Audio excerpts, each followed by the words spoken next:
Over லவுடாக இருந்தால் என்ன தெரியுமா பிரச்சனை, நம்மளுக்கே அது இரிட்டேட் ஆகும். ஓவர் லவுடாக இருந்தால் அது கொஞ்சம் தூரம் மேலே ஓட்ட முடியாது நம்மளுக்கு. ஓட்ட கொஞ்ச நாள் நல்லா இருக்கும், அதுக்கப்புறம் வந்து எரிச்சலாக ஆரம்பிச்சிடும். இன்னும் ஒரு கேமரா இருக்கு, அந்த ஒரு கேமரா தாண்ட பிறகு கொஞ்சம் ஸ்பீடாக போய்க்கலாம். ஆனால் ரெகுலராக வரவங்களுக்கு தெரியுது எங்க கேமரா இருக்குன்னு, எனக்கு தெரியாதுல்ல. லாஸ்ட்டாக எப்போ போனேன் இந்த பக்கம், ஏற்காடு போகும்போது போனேன் லாஸ்ட்டாக. அதுக்கப்புறம் அந்த பக்கம் வரவே இல்லை, இப்போ தான் வரேன் அதுக்கப்புறமா.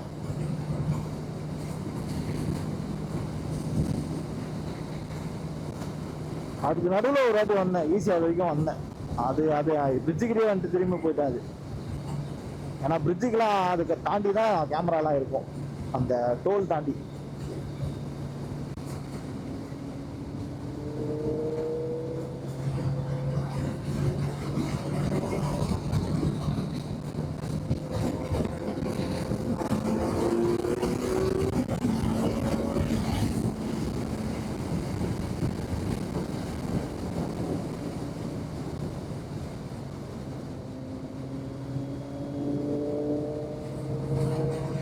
அது என்ன வண்டி அது, இதுவா ட்ரெயின் பாது.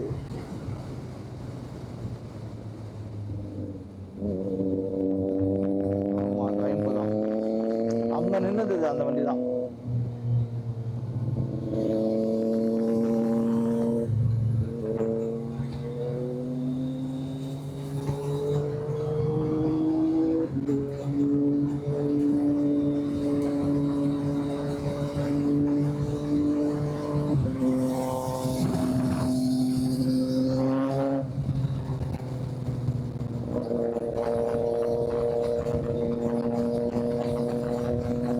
ரொம்ப லவுடா இருக்கு.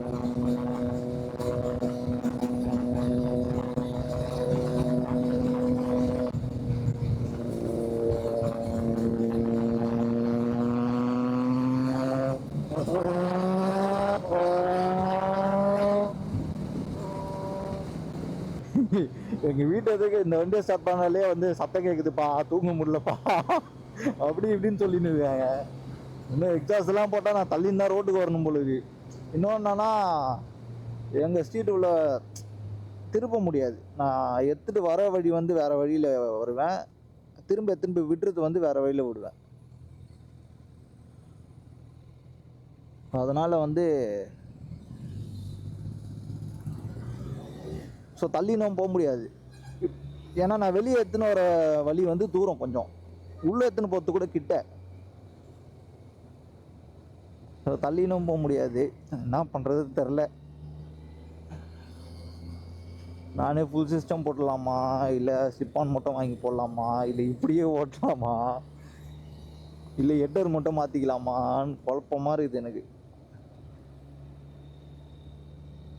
ஏன்னா நம்ம இங்கேயே ஓட்டுறதா இருந்தால் பரவாயில்ல, எங்கன்னா ஊருக்கு போகிறோம், லாங்காக போகிறோம், சும்மா கழட்டி மாட்டவும் முடியாதுல்ல. அதுக்காக தான் நான் யோசனை, இல்லைன்னா நான் வாங்கினப்பே மாட்டிகிட்டு இருப்பேன்.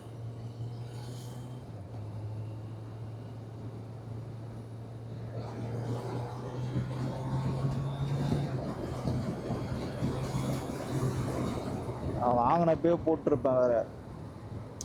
ஸோ இப்போ வந்து வண்டி ஓகே ஆயிடுச்சுன்னா நெக்ஸ்ட்டு நான் வந்து இப்போதைக்கு ஸ்லிப்பான் மட்டும் வாங்கி போடலான்னு இருக்கேன். ஸ்லிப்பான் வாங்கிட்டு அதுக்கப்புறமா இன்னொரு 1 மாதம் 2 மாதம் கழிச்சு எப்படி இருக்குது பார்த்துட்டு அதுக்கப்புறமா வேணால் ஹெட்டர் வாங்கி போடலாம். ஹெட்டர் பைப்பு வாங்கி போட்டலாம். இப்போ இதிலலாம் 6Rல 10Rலலாம் வந்து பைப் வந்து 3 துண்டாக வரும், ஓகேவா? 3 துண்டாக வரும்போது அவங்க கழட்டிக்கலாம் அதை. இது வந்து அப்படி கிடையாது, இது ரெண்டு பிட்டாக தான் வருமே, அந்த கேட்லிட்டிக் கன்வெர்ட்டரோட சேர்ந்து வரும். ஸோ வந்து 2 பிட்டாக தான் வரும். அதனால தான் ஹெட்டர் பைப் வந்து இதுக்கு 4 பைப்பு ஜாயிண்ட் ஆகிறதுல இன்லைன் 4 பைப்பு அது ரேட் அதிகம். இப்போ என்கிட்ட வந்து 6R இல்லை 10R இருந்ததுன்னா வெறும் நான் வந்து இந்த நடுவில் இருக்கிற பைப்பை மட்டும் கழட்டிட்டு எக்ஸாஸ்ட் டைரெக்டாக போட்டுடலாம். இதில் வந்து அப்படி பண்ண முடியாது. அதனால தான் நிறைய பேர் வந்து இதை கட் பண்ணுவாங்க, நடுவில் கேட்டலைட் கன்வெர்ட்டர் கட் பண்ணாங்க. கட் பண்ணிட்டா சைலன்சர் வந்து ஒரிஜினல் சைலன்சர் அவ்வளோதான், அதை மறந்துட வேண்டியது தான். அதுதான் பார்க்கணும், பார்த்து தான் அது எவ்வளோ வருது. ஏன்னா எக்ஸாஸ்ட்டை விட அந்த இன்லைன் 4 பைப்பு தான் ரேட் அதிகம். அதனால தான் யோசிக்கிறேன், யோசித்து வாங்கலாம் அப்படின்னு சொல்லிட்டு.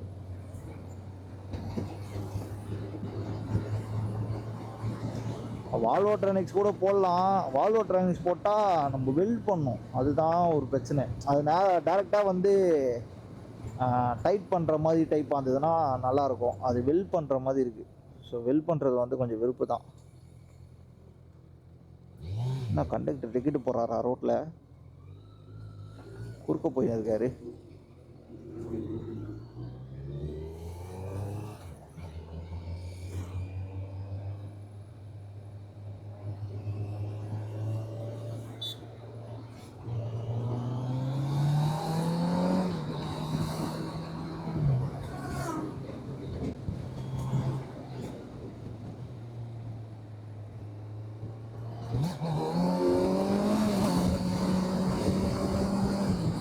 காருக்குள்ளது வீடியோ எடுத்துன்னு இருக்கான்.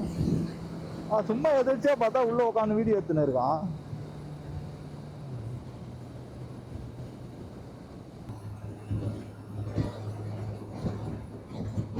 இந்த ரோடு சூப்பராக இருக்கானா, பாண்டிச்சேரி ரோடு.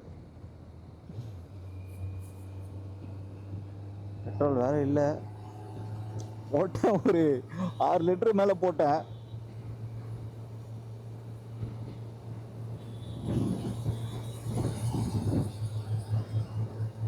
புது வண்டியா நான் புதுசாக வச்சிருக்காரு பலன்னு.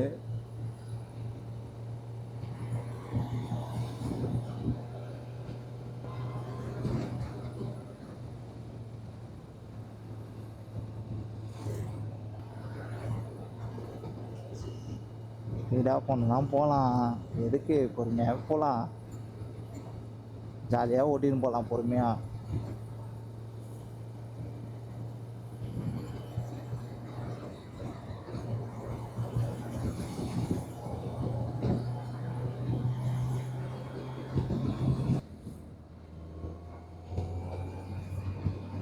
பெட்ரோல் வேறு போடணும், பெட்ரோல் காலி. ஒரு பாயிண்ட் தான் இருக்குது. திரும்ப ஒரு 6 லிட்டரு 7 லிட்டரு போட்டுக்க வேண்டியது தான்.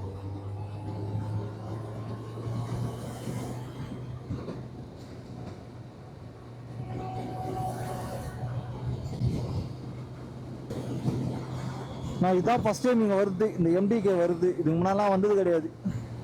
ஸோ எங்கே இருக்குன்னு தெரில. எல்லாம் ஆளுக்கு ஒரு டிஸ்டன்ஸில் இருக்காங்க. காரில் வந்தவரெலாம் பின்னாடி இருக்காரு. 10R முன்னாடி போயிடுச்சு, 10R முன்னாடி போயிடுச்சு. வேறு ஆமாம், என் கூட ஒருத்தர் வராரு, அவ்வளோதான். எல்லாம் தனித்தனியாக போயிட்டாங்க.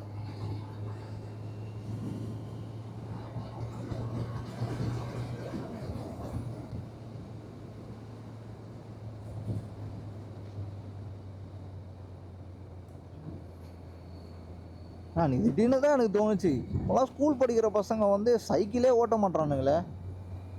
நான் ஸ்கூல் படிக்கும் போதெல்லாம் பாஸ் ஆனால் சைக்கிள் வாங்கி தருவாங்க. வீட்டில் சைக்கிள் சைக்கிள் சைக்கிள் தான் கேட்பாங்க, அவரும் சைக்கிள் எடுத்து ஓட்டுவோம். எவனுமே சைக்கிளே கேட்க மாட்டானுங்க வீட்டில். சைக்கிள்லேயே ஸ்கூலுக்கு வரமாட்டானுங்க ஃபஸ்ட்டு. நான் அன்றைக்கி தான் ஷோரூம்லேருந்து வரும்போது ஒரு பையனை பார்த்துருந்தேன். அப்போ தான் யோசிச்சுன்னு இருந்தேன், எவனுமே சைக்கிள் வந்து வீட்டில் கேட்க மாட்டானுங்க, ஸ்கூலுக்கு சைக்கிளையும் வர மாட்டாங்க. ஒன்றும் பைக்கில் வரானுங்க, இல்லைன்னா காரில் வரானுங்க, இல்லைன்னா நடந்து கூட வந்துடுறானுங்க, பஸ்ஸில் வந்துடுறாங்க. சைக்கிள் அவங்ககிட்டயுமே இல்லை. எனக்கெல்லாம் எங்கள் வீட்டில் சைக்கிள்னு கூட ஒன்று வாங்கி தரல. அது எவ்வளோ சேர்த்து வச்சு ஒரு 400 300 கொடுத்து ஒரு சைக்கிள் வாங்கினேன். அது சைக்கிள் அவ்வளோதான், அது எதுவுமே நல்லாலாம் இருக்காது. அந்த சைக்கிளை வாங்கி அது கொஞ்சம் கொஞ்சமாக ஊழைட்டு ஸ்டேரிங் இருக்கும் அதில். நான் சைக்கிள் வாங்கின டைம்லலாம் சைக்கிள் பெயிண்டிங் பண்ணுற டைம், அதெல்லாம் அந்த ட்ரெண்டில் இருந்தது. ஃபோர்க்கு வந்து ஒரு கலரில் இருக்கும், வண்டி வந்து ஃப்ரேம் வந்து ஒரு கலரில் இருக்கும், வீலு வந்து பிளாக் கலரில் இருக்கும். ஸோ அந்த டைம் அது. ஸோ அப்போ நான் என்ன பண்ணேன், கொஞ்சம் ஒன்று ஒன்றா மாற்றி அந்த ஃபோர்க் புதுசு வாங்கினா அது வேறு வண்டியோட ஃபோர்க் கொடுத்துட்டு இருக்காங்க. அப்புறமா அதை எடுத்துன்னு போய் அறுத்து அதுக்கேற்ற மாதிரி பிட்டு வச்சு அவர் பேர் வந்துச்சு, எங்கள் வீட்டுக்கிட்ட இருந்தார் அவர். அவர் நல்லா பண்ணுவார், ரிப்பேர் பண்ணுவார். அவர் இறந்துட்டார். ஆனால் அவர் அதை கொஞ்சம் லென்த் வச்சு வெல் பண்ணி அழகாக போட்டு கொடுத்தாரு. நான் பெயிண்ட் தான் பண்ணேன். அந்த பெயிண்ட் வந்து நான் ஃபோர்க்கில் வந்து அச்ச கலர் வந்து அப்போ அப்பாச்சி வந்து ஒயிட் கலர் வந்தது. எங்ககிட்ட வந்து அப்பாச்சி வந்து எல்லோ கலர் இருந்தது. இந்த அயன் படத்தில் வந்துமே அந்த டைமில் என்கிட்ட வண்டி இருந்தது. ஸோ வந்து அதுலேயே வந்து ஒயிட் வந்தது. அந்த ஒயிட்டு ஒரு மாதிரி அந்த எல்லோ மாதிரியே இருக்கும். ஸோ அது வேணும்னு சொல்லிட்டு அந்த பெயிண்ட்டு வாங்கி காசு சேர்த்து வச்சு அந்த பெயிண்ட்டு வாங்கி, அதுக்கப்புறம் அதே மாதிரி வந்து ப்ளூ ஒன்று வாங்கினோம். அதே மாதிரி ப்ளூ, அந்த ப்ளூ வாங்கி அதுக்கப்புறம் கிளியர் வாங்கி அதுக்கப்புறம் எடுத்துன்னு போய் பெயிண்ட்ரு காசு கொடுத்து எல்லாம் சேர்த்து தான் பண்ணுறேன். பண்ணி அதுக்கப்புறமா பெயிண்ட் அடிச்சு அதுக்கப்புறம் டயரு எல்லாம் ஒன்று ஒன்றா மாற்றி அதுக்கப்புறம் ஓட்டியிருந்தேன். அதில் வேறு முன்னாடி என்ன பண்ணுவோம், அந்த இது வரும், அது பேர் சம்திங் காவடி, அது பேர் ஞாபகம் இருக்குது, அது பேர் காவடி. அது நான் கழட்டிட்டு ஃபுல்லாகவே மாட்டுவேன். இப்போ ஞாபகம் இல்லை, அப்போ மாட்டுவேன். அதை வந்து கொஞ்சம் ஏதோ நெட்டு ஏதோ லூஸ் பண்ணி விட்டா டிஸ்க்கு மாதிரி அடிக்கும். நம்ம டிஸ்க்கு பிரேக் எப்படி இருக்குது அந்த மாதிரி பிரேக் அடிக்கும் அதில். அது அப்படியே பேக் வீலிங் வந்து அச்சு ஃபோர்க்கு பெண்ட் ஆயிடுச்சு. அதுக்கப்புறம் 2வது ஃபோர்க்கு வேறு மாற்றிட்டு அதுக்கப்புறம் அந்த வண்டி தான் 350 400 வாங்கினேன் அந்த வண்டி. அப்படி தான் சைக்கிள், அந்த சைக்கிள் கூட நான் தான் வாங்கினேன். இப்போ என்னடானா எவனுமே சைக்கிளே ஓட்ட மாட்டானுங்க. சைக்கிளே எப்படி ஆயிடுச்சுன்னா சும்மா ஒரு பேருக்காக சைக்கிள் வாங்கி ஓட்டின்னு இருக்காங்க. பாரு நானும் சைக்கிள் ஓட்டுறேன் அப்படின்னு. அவனுக்கு சைக்கிள் வேணும்னு சொல்லலாம் வாங்கி ஓட்டல. ஸோ இப்போ கூட வரும்போது பார்க்குறேன் ரோடு ஃபுல்லாக சைக்கிள் ஓட்டுன்னு இருக்காங்க. அப்போல்லாம் இந்த மாதிரிலாம் கிடையாது. சைக்கிள்ன்றது ஒரு பையன் தேவைக்கு அவன் ஆசைக்கு வாங்கி ஓட்டுவான். அப்போ லேடி பேர்ட் இருக்கும், ஹீரோ சைக்கிள் இருக்கும். ஹீரோ சைக்கிள் தான் ஃபேமஸ் நினைக்கிறேன். ஒரு ரெட் அண்ட் பிளாக்ல வந்து ஃபயரில் வரும். அது என்ன பேர் வந்துச்சு எனக்கு. அதுதான் பயங்கரமான சைக்கிள் அது. அதில் கீர்லாம் போட்டு செட் பண்ணி வச்சுருப்பாங்க. அப்போல்லாம் சைக்கிளோட ரேட்டாக 2500 ரூபா 5000 ரூபா சம்திங் அவ்வளோதான் இருக்கும். இப்போ தான் 20,000 10,000ன்றாங்க. அந்த சைக்கிளோட ஃபோட்டோ கூட என்கிட்ட கிடையாது. ஏன்னா இப்போ என்கிட்ட ஃபோனே கிடையாது. அப்போல்லாம் நம்பர் ஃபோன் தான். அப்போது நான் சொல்கிறது எப்போது 9ல் நினைக்கிறேன், 2009 8 அந்த மாதிரி டைம் நினைக்கிறேன்.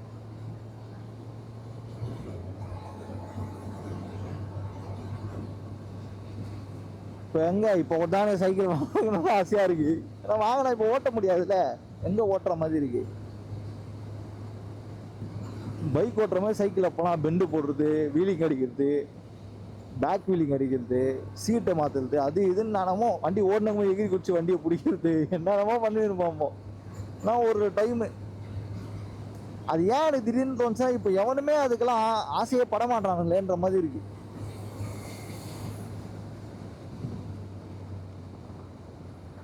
என்ன யாரையும் காணோம், நான் மட்டும் போய் நிற்கிறேன்.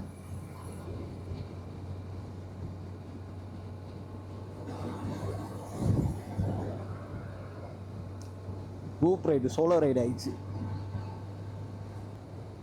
எவ்வளோ தூரம் தெரியலையே.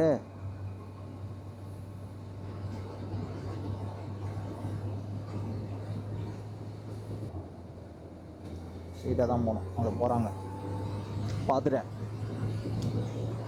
பிடிச்சிட்டேன். நான் எல்லாரும் பின்னாடி வராங்கன்னு சொல்லிட்டு பொறுமையாக வந்தோம். நாங்கள் பார்த்தா எல்லாம் எங்களுக்கு முன்னாடி போயிட்டுருக்காங்க. இப்போ என்னன்னா வழி தெரியாது, மேப் பார்த்தான் போனோம். இப்போ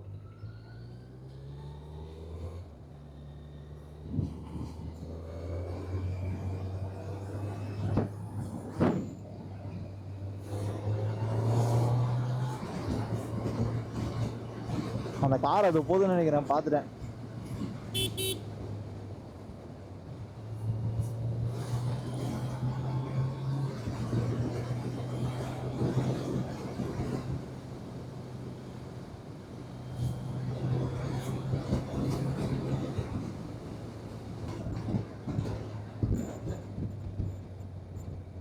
வழி விடுப்பா.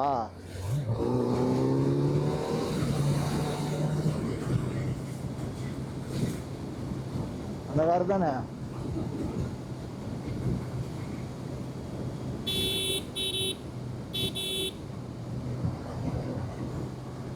அது இல்லை, வேற ஏதோ.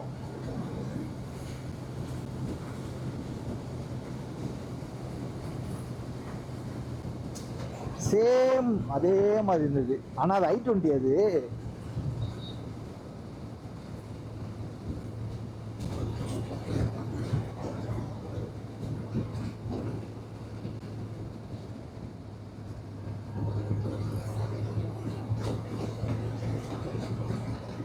இன்னும் 20 கிலோமீட்டர் போகணும்னு சொல்கிறான் அவன். இதில் வேற பெட்ரோல் இல்லை.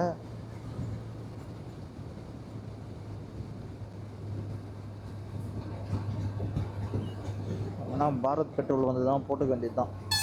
நான் அப்போவே எத்தனை கிலோமீட்டர் தெரிஞ்சிருந்தா நான் ஃபுல் டேங்க் பண்ணிட்டு வந்துருப்பேன். சரி நான் தோ தானே இருக்கு அப்படின்னு சொல்லிட்டு தான் பாதி போட்டேன்.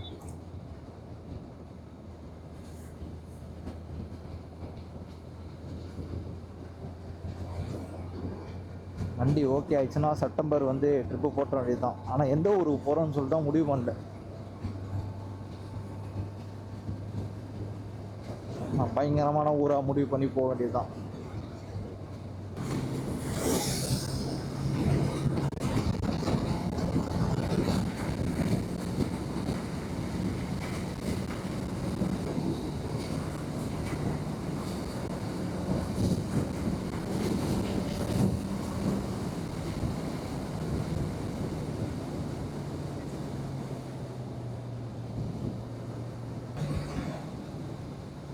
இன்னும் போகணுமா கொஞ்சம் தூரம். இப்போ தான் ஃபோன் பண்ணியே கேட்டேன் எங்கே இருக்கிறீங்கன்னு. இது பார்க்கறதுக்கு டபுள் வே மாதிரி இருக்கு, ஆனால் சிங்கிள் வே தான். நம்ம பார்த்து தான் ஓட்டணும்.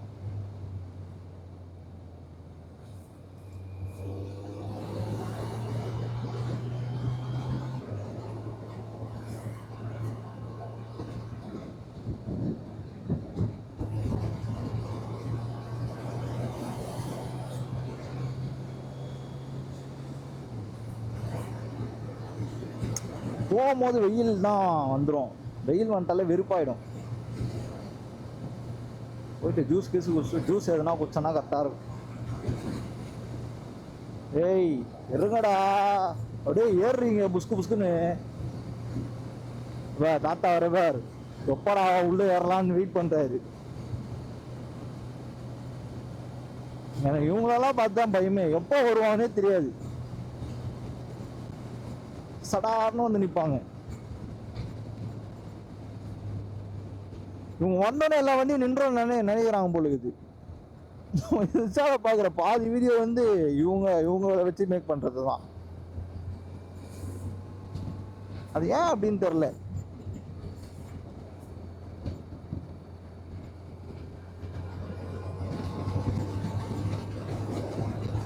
எனக்குலாம் மிரர் இல்லாமல் ஒரு நேரத்தில் ரைட் எடுத்து லெஃப்ட் எடுத்து கொஞ்சம் கொஞ்சமாக யோசிச்சு தான் ஏறுவேன். ஆனால் இவங்க அதை பற்றிலாம் யோசிக்கவே மாட்டாங்க. உசுன்னு வந்துடுறாங்க உள்ள. நான் வரும்போதே ஓஎம்ஆரில் ஒரு பொண்ணு பஸ்ஸு ஒன்று போயின்னுக்குது. நான் அந்த பஸ்ஸுக்கு கொஞ்சம் பின்னாடி வந்துன்னு இருக்கேன். குடுக்குன்னு ஓடி வந்து கரெக்டாக பஸ்ஸை தாண்டோன்னே நின்றுச்சு. அந்த நின்றுச்சுன்னா நடந்து போகுது. பின்னாடி பக்கத்தில் வண்டி வரும், அதெல்லாம் தெரியாது போல இருக்கு. முட்டிருந்தா அவ்வளோதான். கார் எதுனா வந்து ஸ்பீடாக வந்து முட்டான், அவ்வளோதான். ஒன்றும் பண்ண முடியாது, நியூஸில் வந்துரு, அவ்வளோதான்.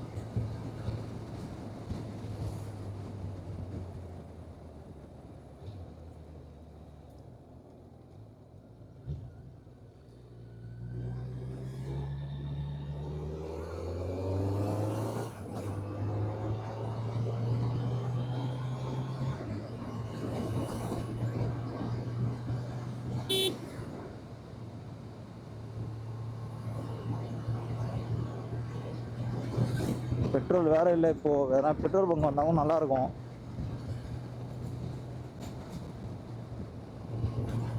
ஒரு பாயிண்ட் தான் இருக்கு, பார்க்கலாம். நேற்று தான் ஒருத்தர் வந்து கம்பன்ல வந்து பாண்டிச்சேரி வாங்க ப்ரோனாரு. ஆல்மோஸ்ட் பாண்டிச்சேரி கிட்ட தான் இருக்கேன். பாண்டிச்சேரி தானே, ஒரு நாள் வந்து போகலாம். நடுவில் ட்ரிப்புக்கு போயிட்டு வந்துட்டு என்னைக்குனா ஒரு நாள் இருப்போம்ல, அப்போ போயிட்டு வரலாம் பாண்டிச்சேரிக்கு.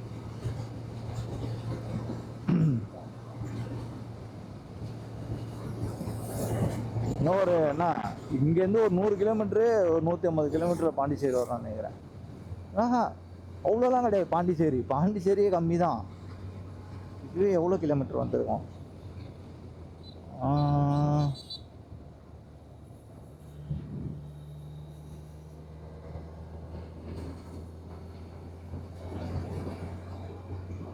இதுவே ஒரு 80 கிலோமீட்டர் வந்திருக்கோமா? 80-90 கிலோமீட்டர் வந்திருக்கோம். இன்னும் ஒரு 90 கிலோமீட்டர் இருக்கும். அதாவது 100 கிலோமீட்ரு அவ்வளோதான் பாண்டிச்சேரி.